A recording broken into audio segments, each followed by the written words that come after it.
Eh, Hafiz, asas rabuk sangat ni. Nampak berkerut je dahi. Ada masalah ke? Jangan langsung seorang mes cerita-cerita. Aku ni buat program tahun ni, tapi aku tak tahu nak buat program mana. Oh, macam tu kisah dia. Ni nak cerita.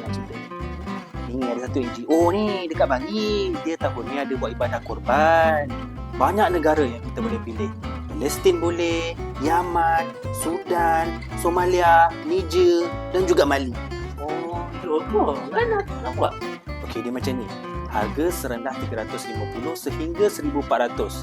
Tapi kalau rasa tak mampu nak yang 1,400, pilihlah yang 350. Ikut kemampuan masing-masing.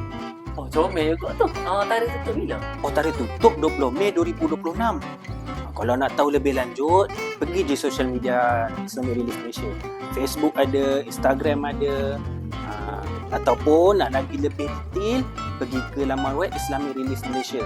Oh, kejap aku tarik dah. Okey, jom. Okay, www.islamic-relief.org.my www.islamic-relief.org.my Kan dah nampak dah tu. Boleh terus register je ibadah korban dengan Islamic Relief Malaysia. Kejap aku daftar. Okey. Mudah kan? Semudah itu segalanya di hujung jari.